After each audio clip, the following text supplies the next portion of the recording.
Good morning again, everyone. I see people looking in my direction, so I think that means you can hear me. Oh, wow. You are much better than my college students that I work with. Well, good morning and soon to be afternoon. Welcome to Conversations 2024. My name is Megan Kripple, and I'm the president of the Board of Trustees for LEAF. If you have not already started your salads and you have them, feel free to start to do so. LEAF's presence in 22 schools allows us to get a pulse of what students and families need to be successful in this very competitive world. This is what we hope to learn today as our panel discusses the intersection of education and workforce development. We anticipate starting the discussion at about 1:15 or as soon as the tables are cleared.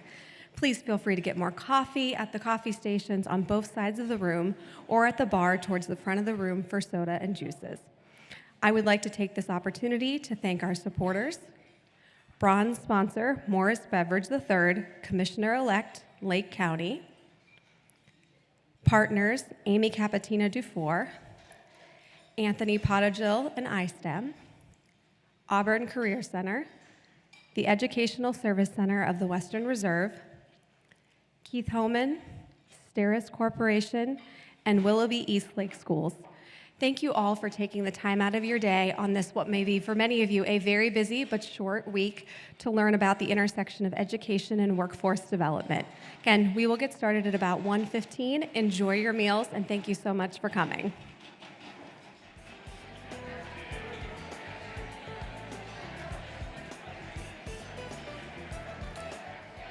Good afternoon again, everyone. And now it is afternoon. If you are not already, please be seated. Thank you again for joining us today. I am Megan Kripple. I'm the Director of Regional Recruitment for Kent State University, and I am currently the LEAF Board President. Thank you so much for joining us this week. Before I begin our discussion, I would like to thank our board of directors. Please stand. LEAF board members, please stand. I can't see you, so. All right. Also instrumental in this event was our LEAF staff. If you are a LEAF staff member, please stand.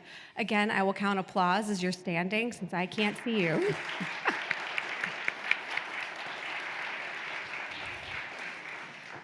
As board president, I would like to thank everyone for all of their hard work in making this event happen.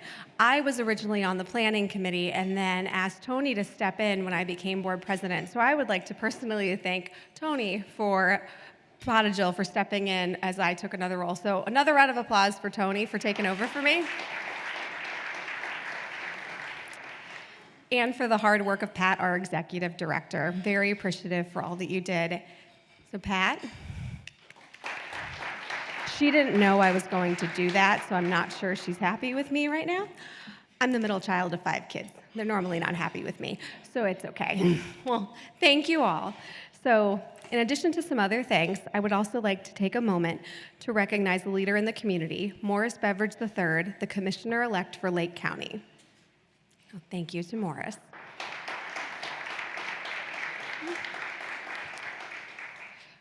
So just a note, we are videotaping this discussion and we will make it available to the public education and workforce professionals.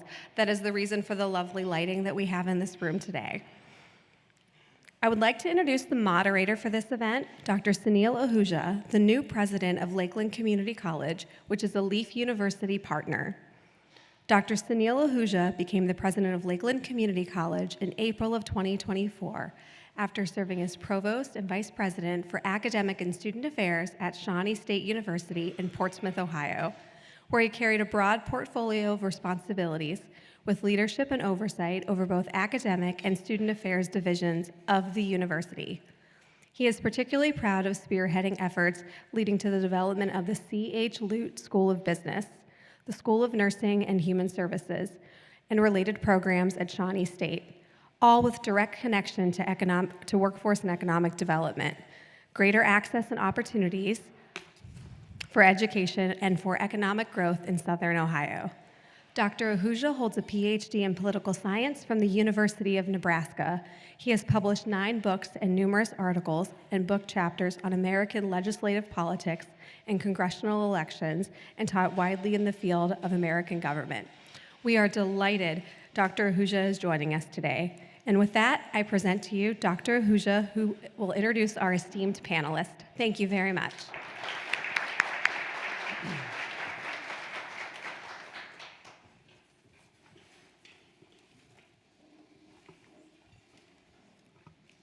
Thank you very much, Megan. Good afternoon again, everyone. I am pleased to be here with all of you this afternoon, and also to be serving as the new president of Lakeland Community College. I will introduce each of the panelists as they take the stage when their introductions are made. First of all, Senator Jerry Cirino. Please join us. State Senator Cirino, who represents 18th District and is the committee chair for workforce and higher education, I imagine in the previous session, but something bigger in the next session. He was just elected to the second term. Congratulations again. Prior to his election as a state senator, he spent his career leading companies in the medical device industry. He was a founding CEO of Source One Healthcare Technologies in Mentor and brought hundreds of new jobs to Lake County and Ohio as a business leader. He has previously served as chairman of the board at Lakeland Community College and was a board member of Lake Health Systems and Lake Erie College. Next, Director Dackin, Director of the Ohio Department of Education and Workforce. Director Dackin has more than 40 years of experience in education, dedicating his career to serving children and families. Prior to his appointment by Governor Mike DeWine, Director Dackin held roles as a classroom educator, school leader, and higher education professional. His leadership in Reynoldsburg City Schools led to improved student performance, innovative STEM programs, and the transformation of a large high school into college and career academies. He continues to elevate the role of partnerships play in achieving statewide goals. Welcome, Director Dackin. Next, Dr. Cheryl Rice. Dr. Rice, Vice Chancellor, Higher Education Workforce Alignment at the Ohio Department of Higher Education, joined the department in August of 2016. She has 16 years of higher education experience, including the development of the state's higher education strategic plan metrics and the implementation of the degree offerings, which include to support diversity and service needs of all students. Dr. Rice also serves as a chair of the Ohio Cybersecurity Collaborative Initiative and Workforce Development Committee and Ohio Cyber Range Institute Advisory Board, overseeing grant programs and numerous initiatives. Welcome, Dr. Rice.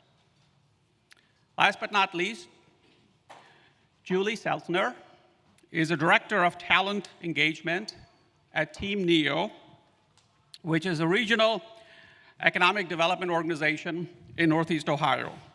She is responsible for developing relationships with the region's 25+ post-secondary institutions to better connect their talent to businesses. Her responsibilities also include developing and implementing a regional strategy to grow talent pipelines for in-demand industries.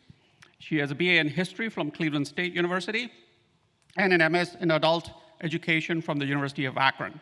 Julie, welcome to the panel. Now, it's my pleasure to serve as a moderator for this panel and ask a few questions of each of the panelists. I have 4 to 5 questions here to start with, and I'm sure we will have time at the end for questions from the audience. So, first, for each of you, in your role, in the current role that you have in your organization or at the state legislature, what is your role with your organization, if you can describe that, and your goals regarding education's interaction with the workforce? So kind of the nexus between your role and higher education and the workforce. We'll start with Senator Cirino. Sure. Thank you, and it's great to be here with everyone. So I'm chairman of the Higher Education and Workforce Committee in the Senate. and I've been on that committee for 4 years now, just about. And so, what we're trying to help deal with right now is not just appropriations for higher education. And my committee, the rest of the Senate has to deal with K through 12 as well. But what we're seeing right now is a really interesting phenomenon. It's playing out right in front of us, and that is the intersection of education and workforce, like we've never seen it before. And that's mainly what we're going to be talking about here today. And so the legislature plays its specific role in not only appropriations for activities.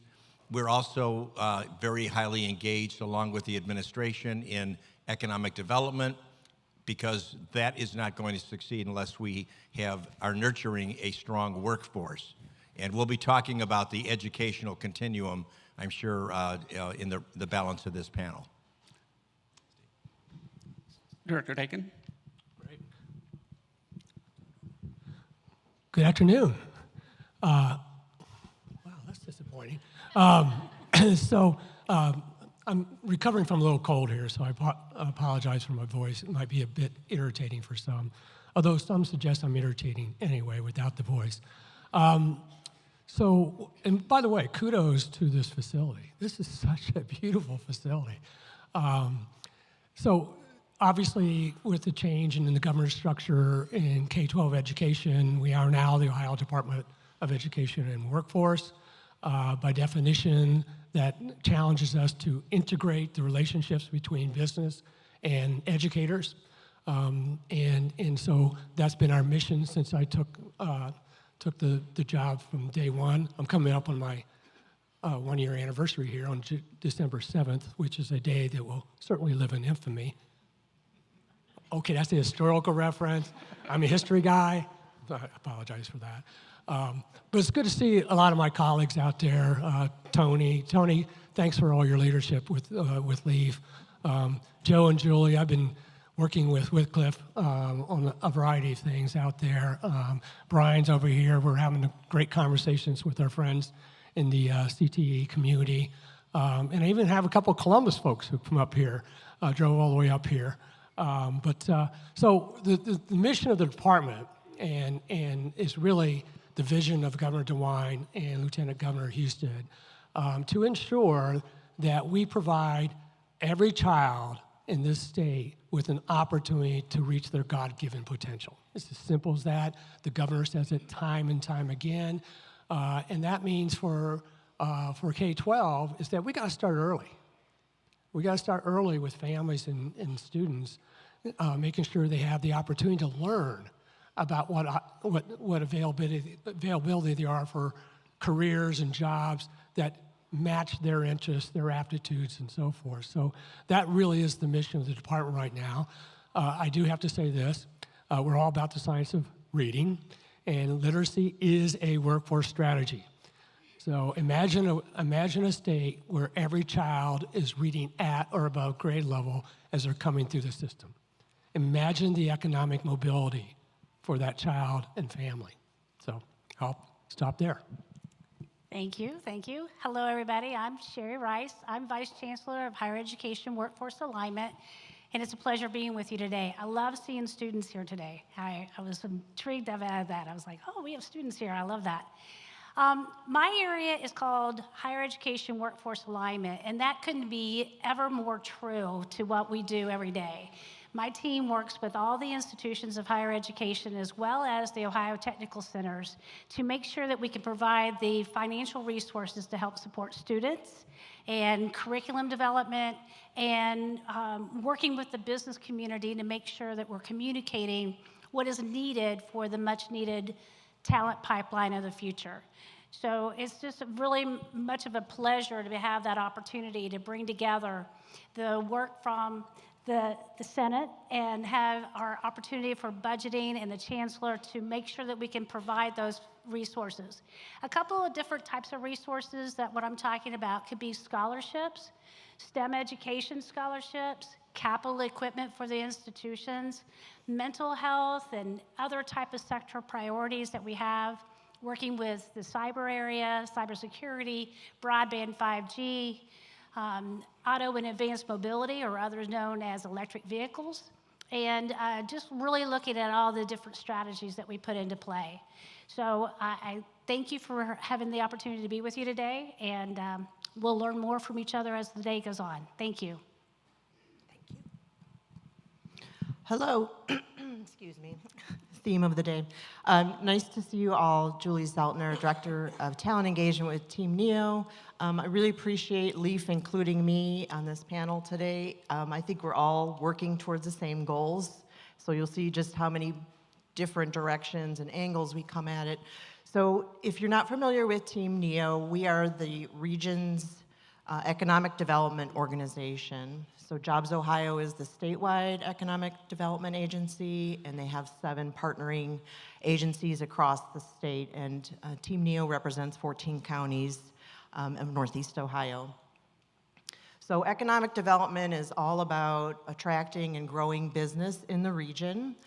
But the reason for my addition to that team about 3 years ago was because talent was the #1 challenge for businesses either looking to come to Northeast Ohio or grow their business here.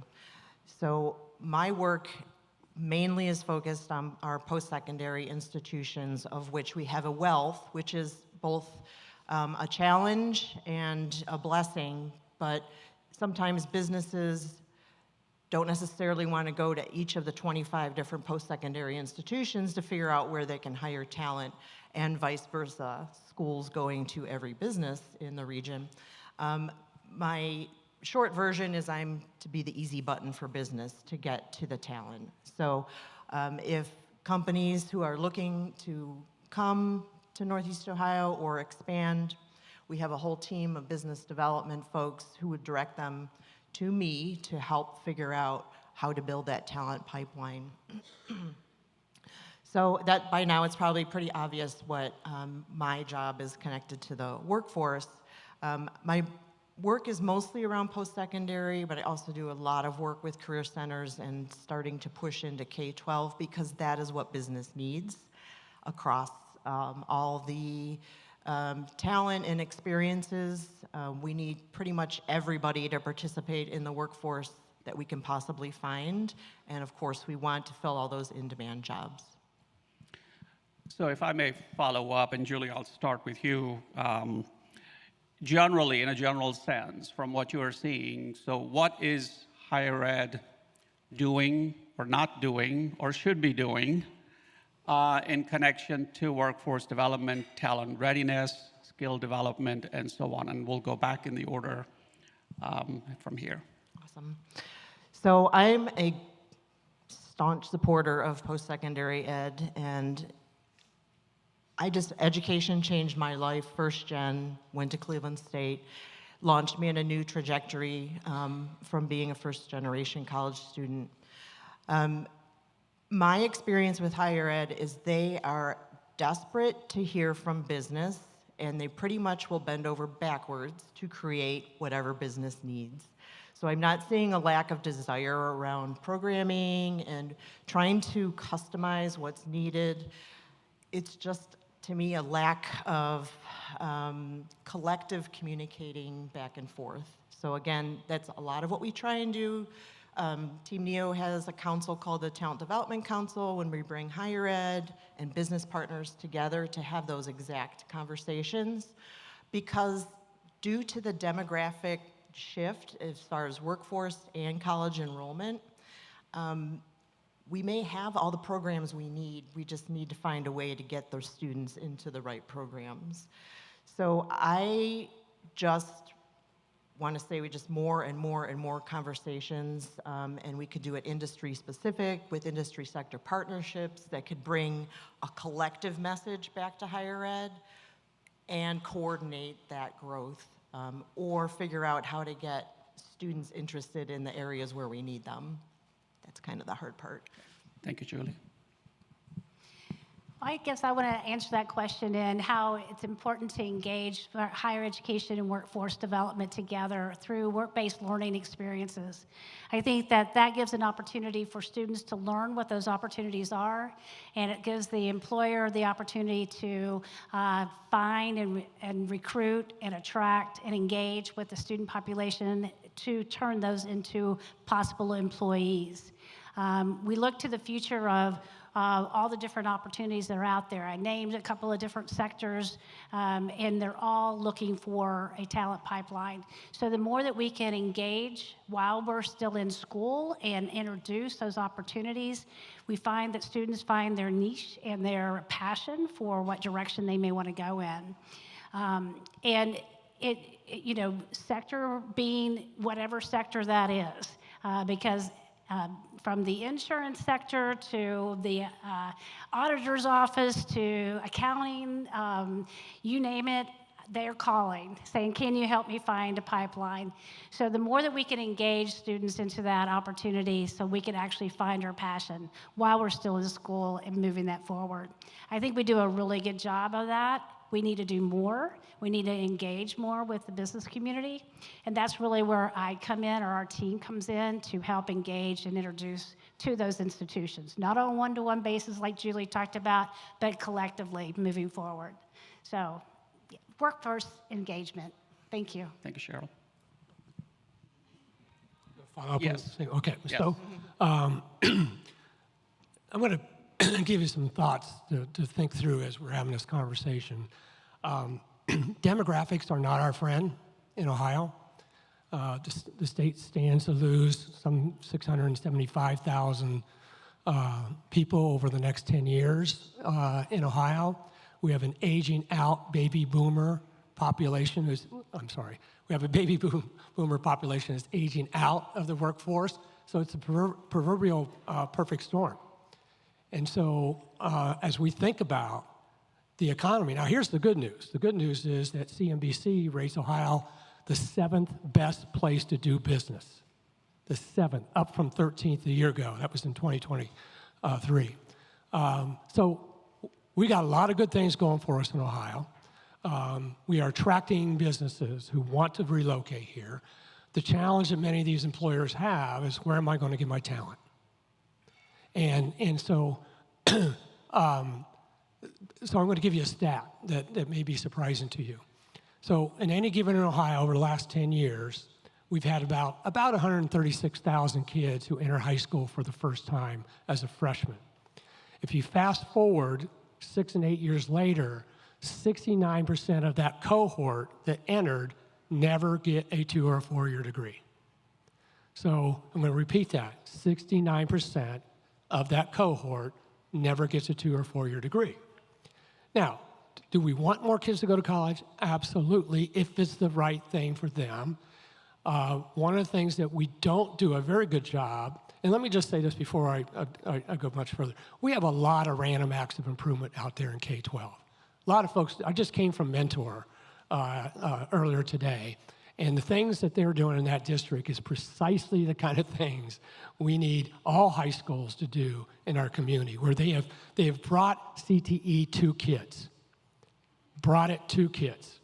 And I think that's an important piece. The other thing I would say is, and I mentioned earlier in my remarks about starting earlier.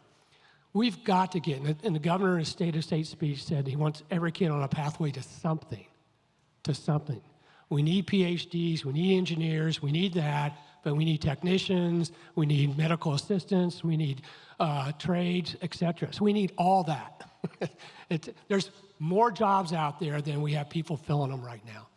And so part of this is, for us in K-12, we've got to start early with our kids and families and building out information and figuring out how we can. I think every kid needs a trusted adult in their life. Fortunately, for many kids, it's their parent. That's not always the case, unfortunately, for some. But we need somebody who is unbiased and objective in helping that child learn, A, what they're good at, B, what their aptitude is, C, what they could be interested in once they understand the opportunities that exist out there.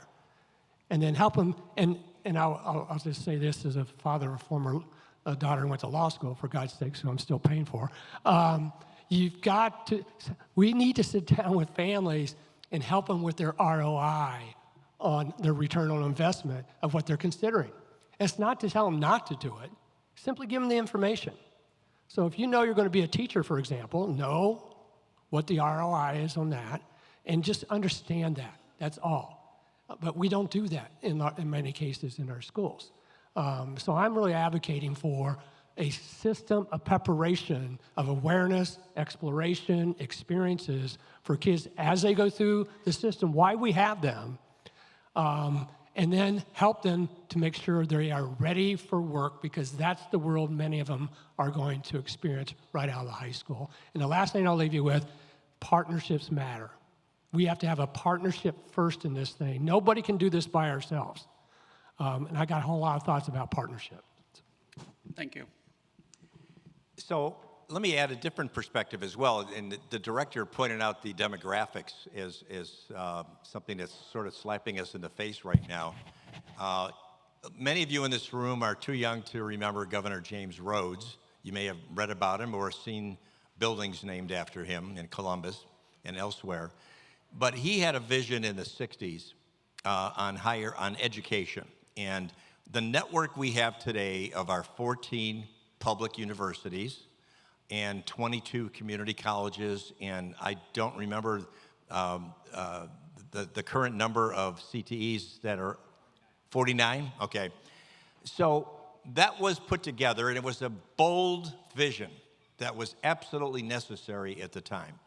Well, the demographics back then were very different than what we're seeing today. So we now have an infrastructure in place of these 14 universities and 22 community colleges, and plus a pretty large group of private colleges and universities as well, that are not supported by the demographics on a raw basis. And so what that suggests to us, in addition to all of the changing demands in workforce, in terms of the kinds of programs of study and the kinds of graduates of any of those programs are needed to support the needs of businesses, something's got to change. And one of the things that we're fighting, I know, and I worked very closely with the Chancellor's office and the Department of Higher Education, the current Chancellor and the previous Chancellor, on some legislation that enables our college presidents and their boards of trustees to be able to make changes more rapidly than typically has been the case. And so there's a lot of what I call institutional resistance to making changes. We have Matt Akers here from University of Akron. Did you need a passport to come over to Northeast Ohio, or did you? Okay. And of course, we have Sunil from the Lakeland Community College. You know, all of these universities are experiencing issues. They've got a declining, except for Ohio State, Miami, and University of Cincinnati. Virtually every other university is seeing a decline in enrollment, and that decline is forecast to be that way for the next 10 years or so, okay? So what are they doing? They're having to adapt. You could argue, as I have a few times, that we should have all seen this coming a lot sooner, but nonetheless, we are where we are today, and they're making changes. They're making changes on, you know, where the faculty should be engaged, what kinds of courses of study should be supported financially. A lot of courses, Miami University, I know Akron's done this, Cleveland State is doing it. They're eliminating programs because there's not enough students. You know, we have one university in Ohio that has 4 French majors, and they have 4 tenured French faculty. And there are lots of examples like that all around the state where it just doesn't make sense. The student demand is not there. And do we need more faculty in computer science? Yes. And so we have to look at reallocating resources to meet the changing needs, not only dictated by demographics, but also by the workforce demand that's out there. And so I think we're seeing some great improvements and some great changes being made at many of our institutions, but it's not happening fast enough. And we are fighting a resistance to change by many of the institutions. Thank you, Senator. Thank you for all your help on that. So I'll turn to Director Dackin for this question to start. In previous statewide surveys, parents and community members in Ohio were asked how they would define high-quality education in their public schools. One of the 4 primary areas identified was how well students performed after they graduated. So this is the conversation we had a little bit earlier about the focus from enrollment to completion to workforce development and workforce readiness, right? With that in mind, from your perspective, what can be done to better prepare students for their post-secondary pathways, whether that is college, specialized training, or workforce? And this is also in the context, as you referenced, you and I just before this had a tour of the Manor High Schools and what you saw there, and the connection to readiness for the workforce at the high school level. Yeah, so I mentioned the career awareness and preparation. That is a part of a series of pathways that kids can enter into. And when people talk about pathways, they think of it as a linear process, and it's not. It's not designed to be a linear process. It's an exploratory process for most kids. And as they get more experiences, experiencing the workforce, and that's why that's work-based learning and things like that is so very, very important, is then that helps them think through, coupled with what I talked earlier with that adult helping them make sense of the world, helps them think through what's really important for them.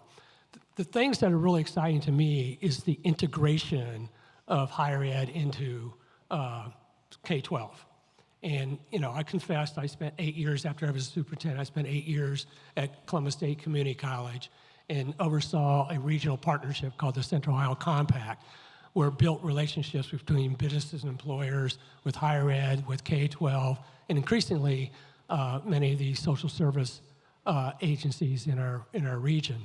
And that partnership was really, really important for a lot of reasons. Because none of us, as I said before, none of us can do this alone, but it's also about leveraging the assets we have in a region on behalf of that single-minded goal. And so suddenly we had Job and Family Services at the table. Well, we could leverage WIOA money. We can leverage TANF money. So there's those kinds of things that are becoming increasingly prominent throughout our state, and Mentor has done that. And so you're getting kids an early start. They're getting, in many cases, dual credit as they're coming out of high school, and they're focused on something that matters to them. Because I learned a long time ago, teachers and I used to talk about motivation. Well, motivation is intrinsic. Yes, we can be motivated by extrinsic things, but in the end, it's up to the learner. And the learner's always in charge. And I don't care if you're an adult or you're a 15-year-old. You're in charge of your own learning. And the skilled educator brings that out, but in the end, so that's what we have to do. We have to tap into the hearts and the minds of young people as they go through the system. And so one of the things that we've done, I was in a pilot project about 2 years ago. We started with the school district of Dublin, and we went to their superintendent and said, would you be interested in giving us your graduate data? And so he did. And so what we did is through a series of partnerships with about 8 or 9 employers, an organization called Graduation Alliance, the Educational Service Center of Central Ohio, and some others, we came together to go find these kids. These are kids who never entered college. We don't know where they are. We don't know what they're doing. We have no data. It doesn't follow them. And so we're on a mission to find them. And guess what? We found them. And the way we found them was really interesting because we partnered with a concert venue in Central Ohio called Kemba Live because that's who they market to. They market to 18 and 26-year-old, maybe even older than 26, but that's the group, the demographic they market to. They know how to talk to these kids. They know how to get them interested, or at least connect them And what we learned is that our employers had a hard time understanding how to talk to kids. But after this pilot, they got some information on this is how you should talk to this group of kids. If you want them to be interested in what you're doing and the opportunities you have to think differently and talk differently to them. And we learned a tough. I'm just going to rattle off some stuff real quick. So most of these kids, the longer they were in the workforce, the more they were interested in more training. They didn't know where to go. I mean, those of us sitting in the room, we go, really? No, really. There is no system there. That's the problem. If you ask entities in Central Ohio, for example, everybody raises their hand. If you said, who's doing workforce? Everybody in the room raises their hand. Well, who's really doing workforce? And yes, we have some, like I said, on a workforce development board in Central Ohio, we had the Ohio Means Job Center. This age group doesn't go to the OMJs. Doesn't mean they can't. They just don't. And so figuring out these on and off ramps and figuring out how we can kind of integrate the existing infrastructure. I'm not advocating for additional infrastructure. We have a lot of infrastructure out there. What I'm advocating for is this partnership first approach to infrastructure. Because we all have a stake in this, one way or the other. I don't care if you're an OMJ or if you're, United Way or Goodwill or any of these other folks who do workforce in some form or fashion. We all have a stake in figuring out how can we generate a system to make sure that kids can navigate it. And so we learned that about our kids. We learned from them when they were in high school, and we expanded this pilot into southwestern city schools and Columbus city schools, so it wasn't just Dublin. We learned that almost to a kid, when we asked them, what did you learn about careers in high school? They said, we learned that we had two choices, military or college. Those were our choices. And think about that. I joked at our table, I said, once upon a time in my career, I was a high school principal. And a recovering high school principal now, thank you. But I spent a decade asking kids, what do you want to do? Terrible question. They had no context. Their mental models were limited. And in some cases, not at all.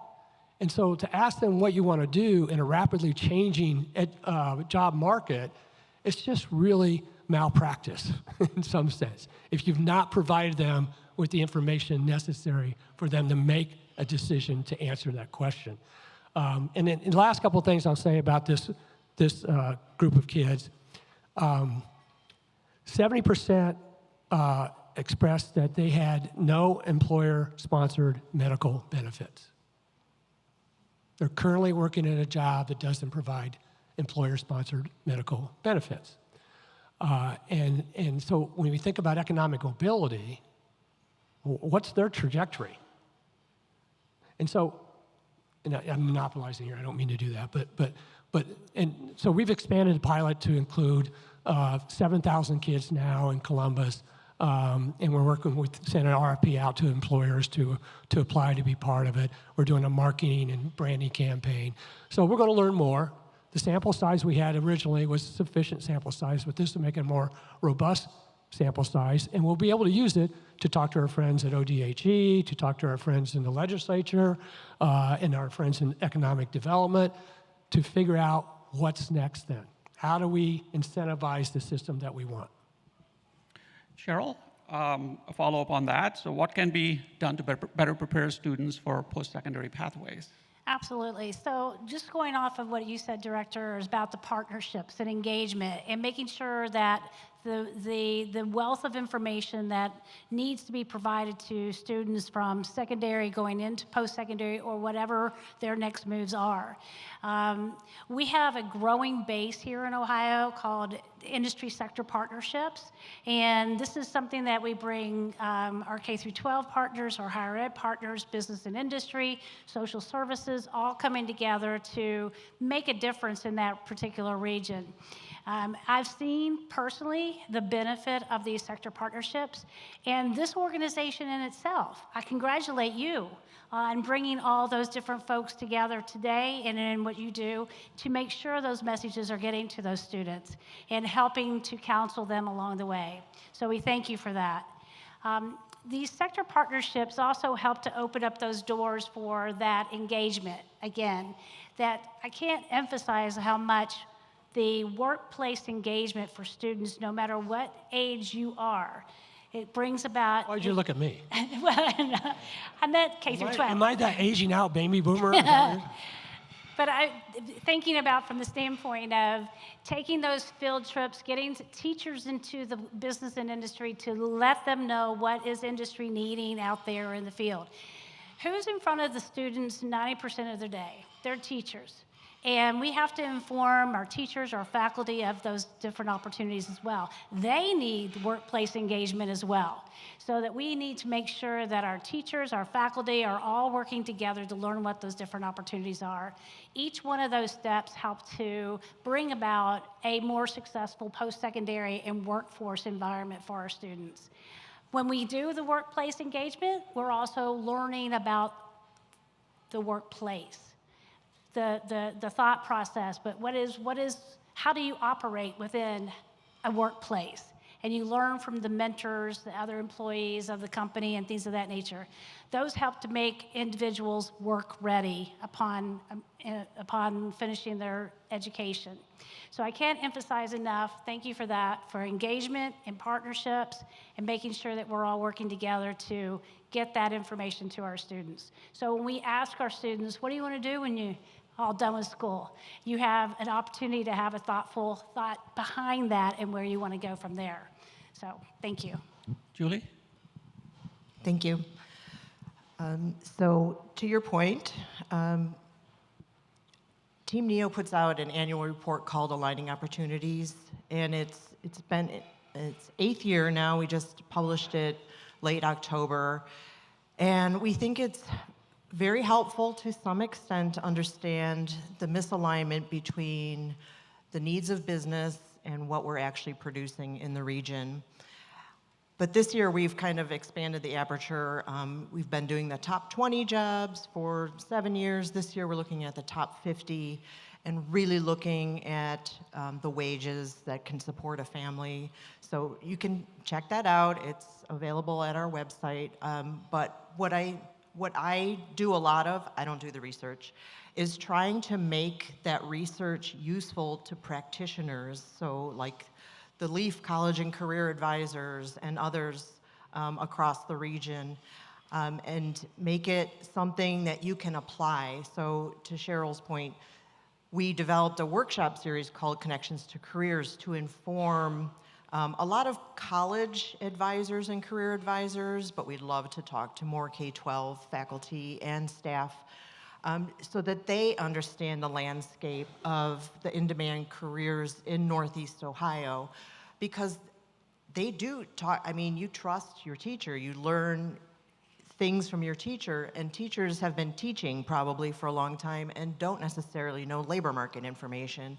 So we've designed that to bring that information to trusted adults who can share it with the students they work with every day.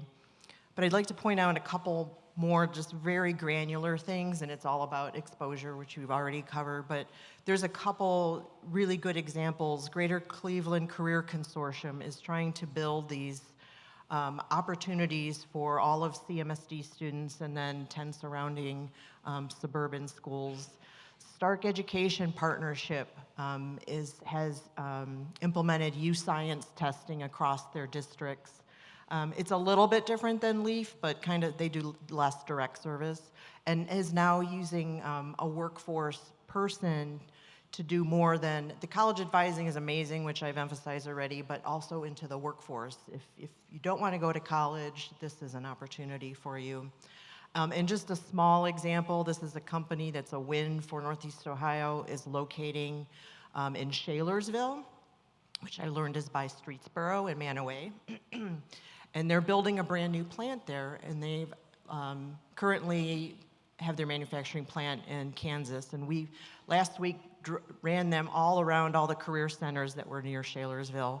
And what I learned, this is just a small microcosm, but in Kansas, they invited 15 new high school grads to just come do like a 9-week rotation at their factory, and they paid them. and said you could either go into the apprenticeship that we have, or you can go into the workforce, or you could just say, no thank you, manufacturing's not for me.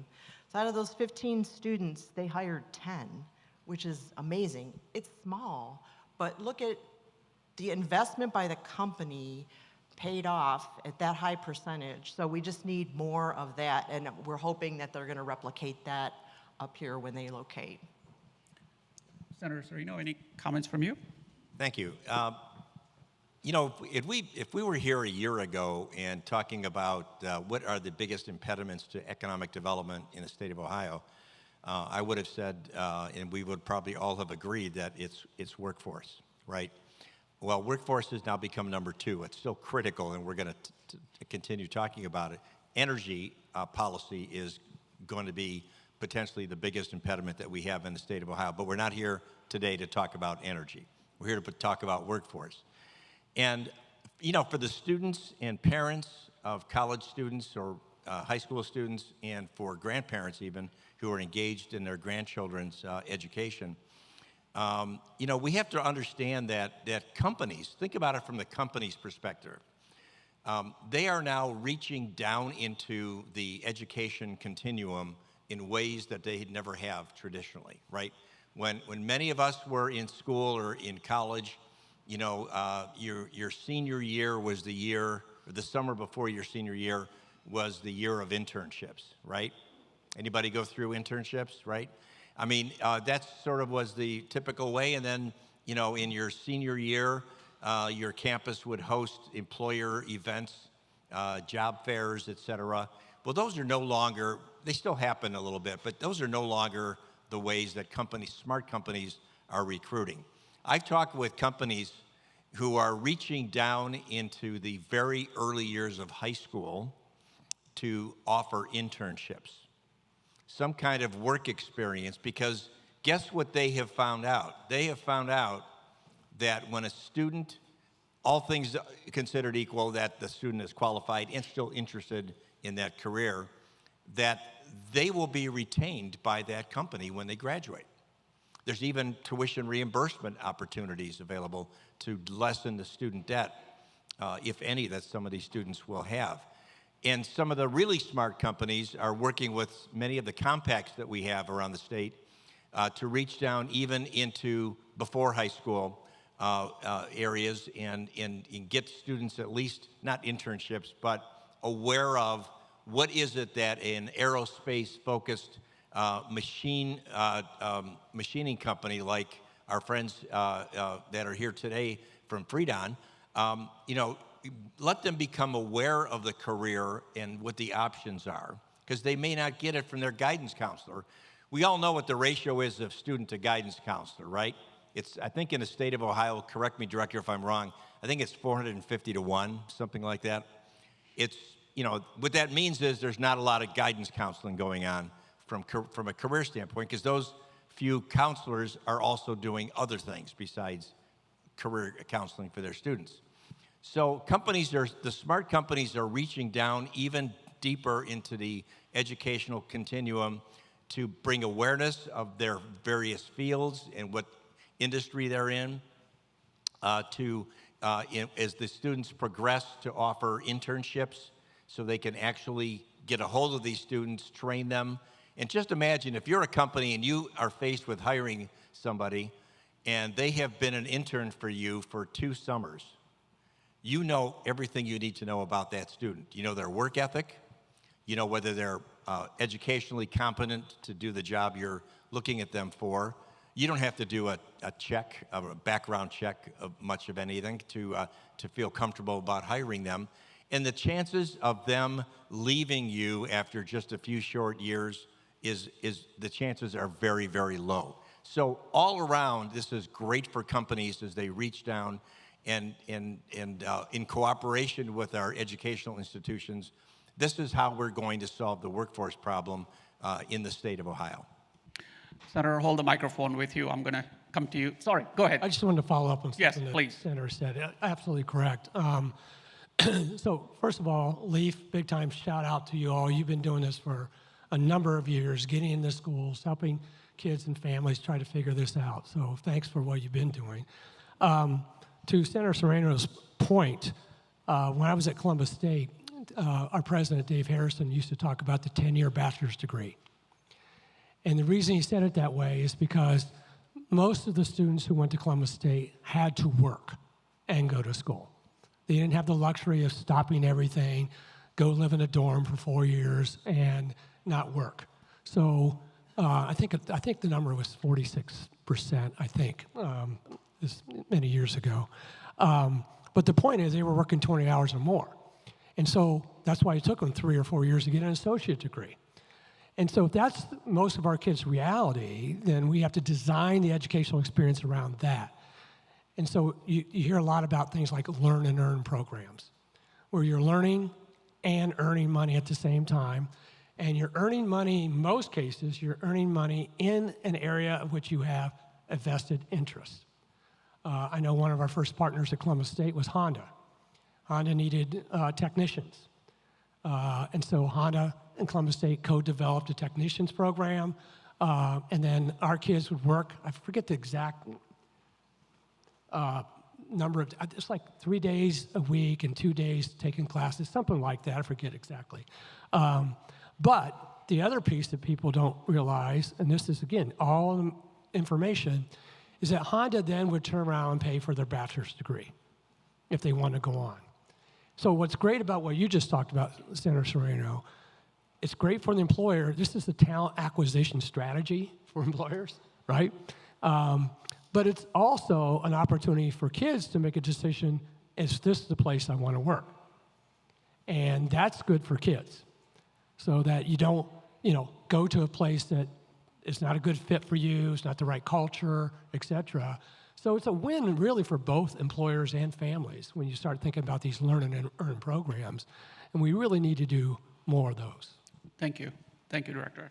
Senator, I'll start with you on this question, a slightly different sort of direction based on what you said a little bit and also what Director Dackin said about the demographic changes, right? The director mentioned that a high percentage of students don't finish college. We know sort of in the industry, some college and no degree students. In fact, there are lots of them. There are about 40 million nationwide in the United States. In 2013, there were about 29 million students with some college and no degree. 2023, there were 40 million. The increase is about 1 million every year. In Ohio alone, there are some 1.4, 1.5 million students with some college and no degree. And that's sort of the little bit of the other end of the spectrum, the adult end of the spectrum, right, in terms of folks who started college but didn't finish.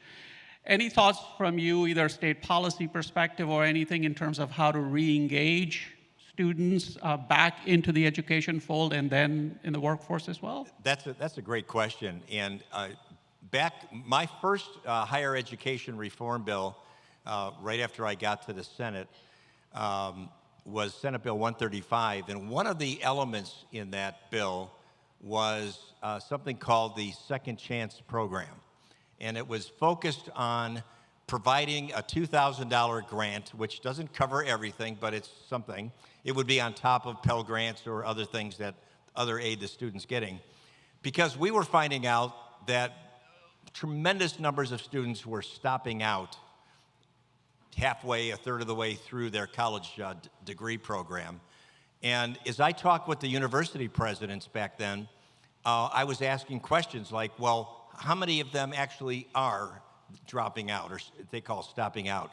And who is talking with them? How many semesters does somebody not have to be there for you to go back and try to re-engage them in some fashion? And they've gotten way better now in the last 3 years than they were at first.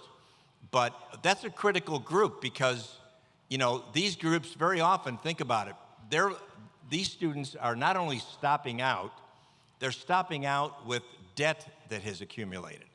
So they don't have, typically, a great job to pay off their student debt. And by the way, student debt is a good investment if you're able to get the right training and get the right job to pay off your debt. But Ohio is number 13 in the country in student debt default. That is not someplace that we want to be. And so, you know, we've got to capture those folks and either not necessarily to have them continue with a 4-year degree if that's not where they belong, but to get them into some program. And so we set up the Second Chance program that could be applied to a community college or a career technical school, whatever the student would like to do, to try to get them into some kind of a career, some kind of a program, so they're not flipping burgers and being a drain on society in the state. And more importantly, so they can contribute to the great needs we have for workforce in the state of Ohio. Thank you, Senator. Director, or Cheryl? Just a real quick, Sure. Can I just add to that real quick? It's a Second Chance Grant is a wonderful program, and it really does help bring people back into the educational pathway. And so thank you for mentioning Second Chance Grant. And we have another one too, Talent Ready Grant, that helps to support the workforce credential. So you can go and get that short-term credential that keeps building upon and stacking upon to move things forward.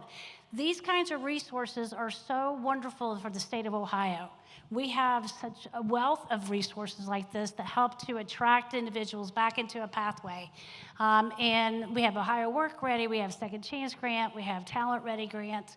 These things are just, these resources to help support an individual student to get back on track and get that credential are just phenomenal. So I just had to add that. Cheryl, if I could just add to that before you turn the mic over to Director Dackin. Thank you to you and the Chancellor for sending a couple of $100,000 toward Lakeland. Got the letter from the Chancellor last week, so certainly appreciate all your help for that. You're very welcome. Thank you. Thank you. Director? I may invoke some heresy here when I say this, so please, I apologize in advance.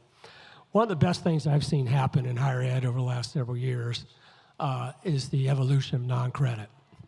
And because that is a way for a college, particularly a community college, I'm biased toward community colleges, spent 8 years there, to really respond quickly to the needs of an employer. And frankly, many of the students who went through our non-credit process, they weren't looking for a degree. That wasn't their motivation. Their motivation was to get the skill that the employer needed, and either to keep their job or to get a promotion or follow a pathway. So I applaud the higher ed folks who embraced non-credit. I think it makes a lot of sense. And as you see more and more employers going to skill-based hiring, it's going to be even more important for people to be able to demonstrate that they have the skills, and not necessarily, sometimes those skills aren't necessarily embedded in the degree or even sometimes in a certificate. So I just think that's been an innovation that I think has served people well. Thank you. Julie, anything on some college and no degree population? Yeah, extremely important population. And we've compared ourselves to other similar geographies, and we're unfortunately way ahead of the game with the some college, no degree population. So we really need to address that group. So I'm going to go back to my previous life. I used to work at a nonprofit called College Now Greater Cleveland, and we were able to have a small team that worked specifically with adult students. And with the help of a grant partnered with Cleveland State and then later University of Akron, the school gave us the lists of their stopped out students, and our advisors called each of those students. So very labor intensive, and basically we're able to get 6 to 7% of the students re-enrolled, and we stipulated that we're going to help them enroll wherever they want to go. If they need, if they were in a 4-year school and they want to go to a 2-year, and the schools agreed, but most of the time the students did return to their original home school.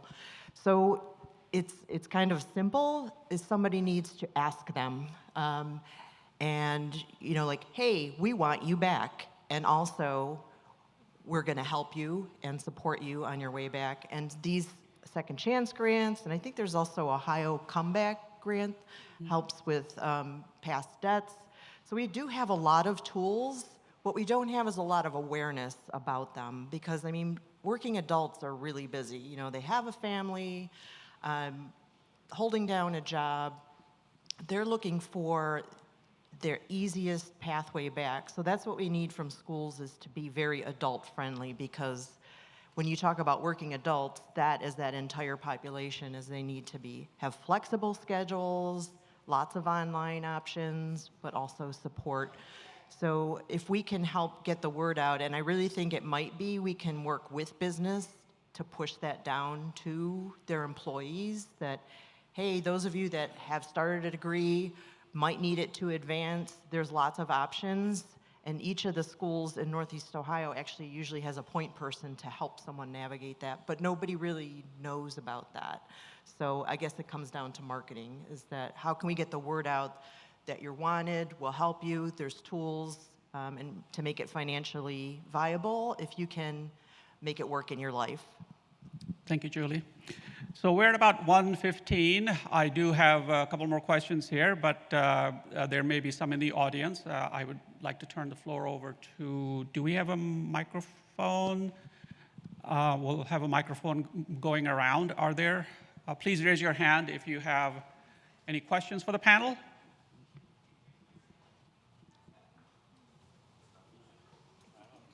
Okay, there's one here, one to start. Good afternoon.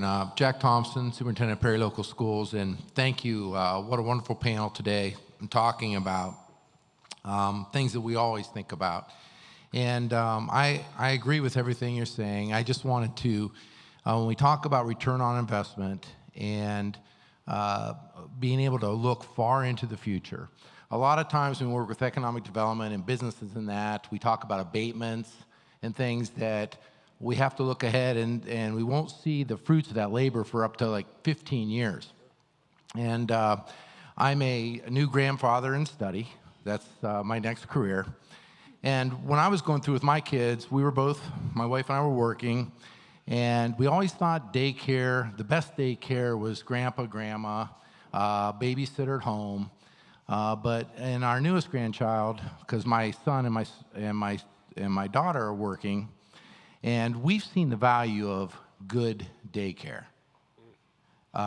It's been an amazing thing to watch my granddaughter go through her early years and just seeing high caliber service towards that.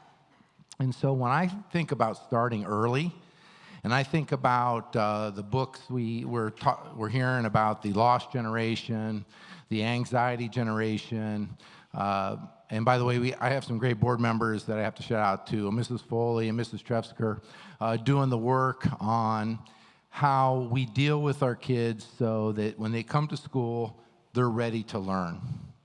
One thing that when we went through the pandemic, we found is that, and this may be a federal question, but you know, when we feed them, they eat. When we don't charge for lunches, it was unbelievable the amount of nutrition we were able to offer those kiddos. And the same thing about, I think kindergarten isn't early enough. You know, and so if we could look to support families with helping raise their children and getting those kiddos younger than ever into facilities that could provide quality care, whether that's language acquisition, nutrition, and socialization, maybe we could curb some of the mental health issues and the things that we're dealing with that you're not going to recover from them very quickly. And so I love your thinking. Director Dackin, thank you so much for your work. And It's whatever you want to call me. well, I heard Dackin, it's been Dackin, so help me here. But I've been called worse. The writing on the bathroom walls in Reynoldsburg called me a lot of things. yes, I could imagine. I've been there too. But appreciate the work, and anything we can do to help those families raise those children early on before schooling, I think would pay off 15 years down the road for workforce development. Thank you. Any thoughts? Well, I'll respond initially. I couldn't agree more. We know vocabulary acquisition is incredibly important as a youngster grows. This is why the governor's been supporting, along with the leadership of the First Lady, on the Dolly Parton Imagination Library, I also am now a grandfather. I have a 3-year-old granddaughter and a 1-year-old grandson. And my daughter signed up for Dolly Parton Imagination Library right out of the chute. And so my granddaughter and I read a book every time I go over. Our favorite book's Ice Cream Face. And we read it enough times that she started memorizing the book a little bit. So I thought, okay, here's what we're going to do. When we're done reading the book, we're going to get ice cream. And so we did like 5 or 6 times. We went and got ice cream after we read the book. And I came home one time after going to the ice cream place, and my daughter's staring at me. I'm like, what's wrong here? She says, have you ever heard of vegetables?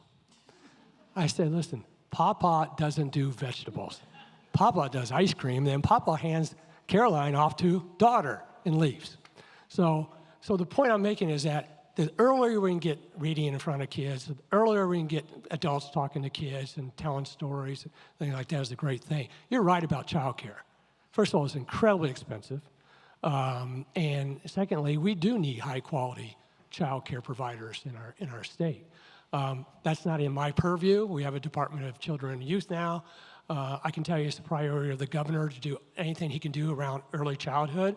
He's done that for 8 years. He's the person who really pushed student wellness and success funding in our state, and now it's in our funding formula. So he's all about the whole child. And I couldn't agree with him more on making sure our kids get what they need to get as early as we can get them all the way through. Julie? I just want to second, your theory is correct based on one company that I visited in Tuscarawas County, I believe, called Scheffler. They have their own child care center on site, have had it for over 20 years. So some of the children that attended are now actually getting hired by Scheffler. So they're starting at birth. I know not every company can do that, but your theory is right, and you treat people right, and they also stay there forever. So it's a really good attraction and retention strategy as well. Senator? I just want to add to that, and certainly I'll go back to the employer side of things as well, because there's a limit to what the state can do. We don't want the state raising our children, okay? Certainly not the federal government raising our children. They can't run the post office very well. But many employers are now stepping up. They're providing child care for their employees. It's a recruiting tool that many of them are using. Whether it's providing a stipend or some cases 100%, or providing on-site child care, more and more of that happening today. But we certainly cannot ignore the need to address that, because we're not going to solve the workforce issue if we keep making it difficult for people to have their children properly cared for while they are going to work. Thank you. Anybody else from the audience?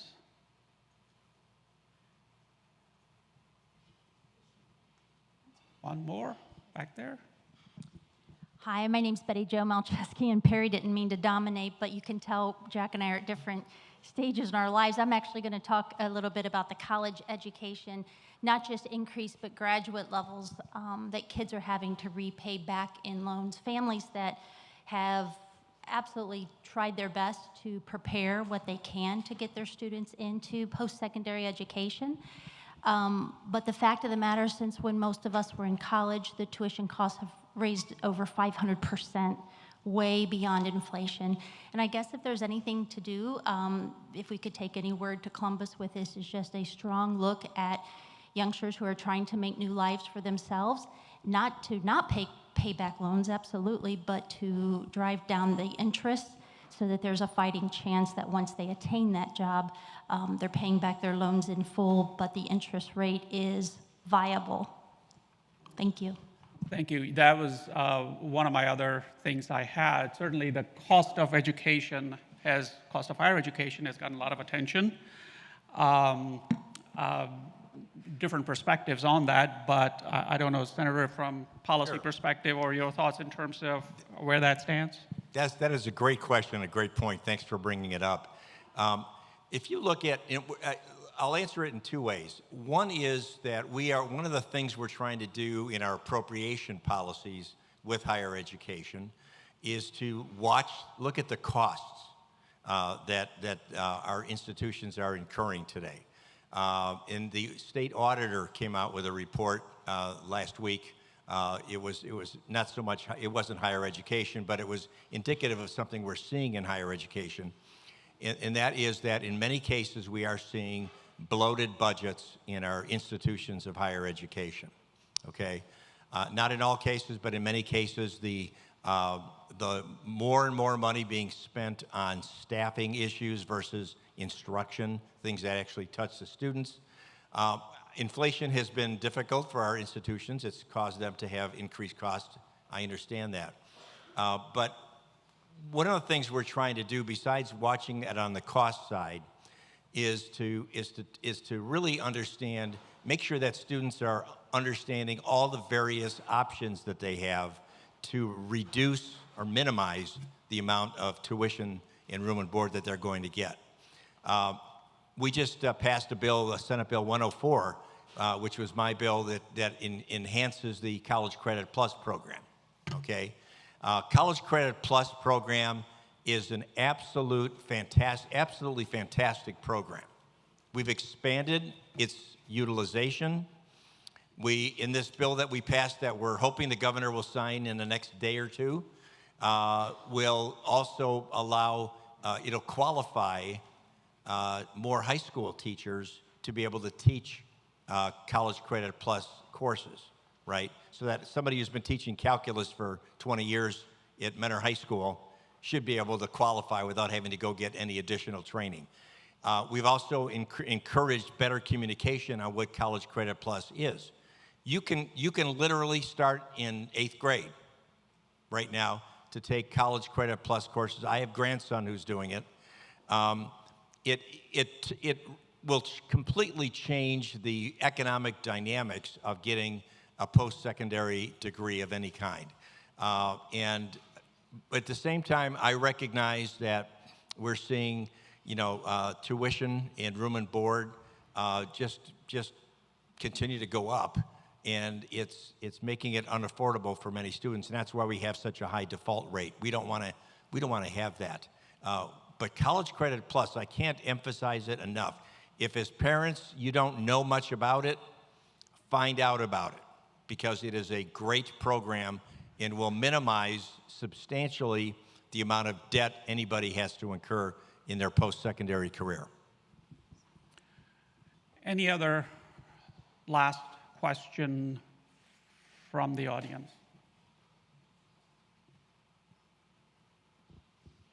No?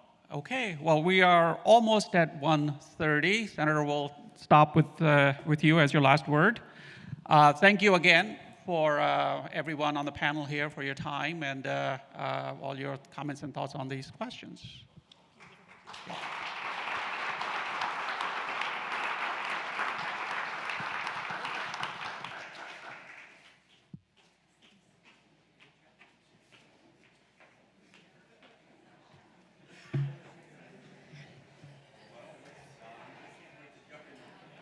Pat, you have the gifts?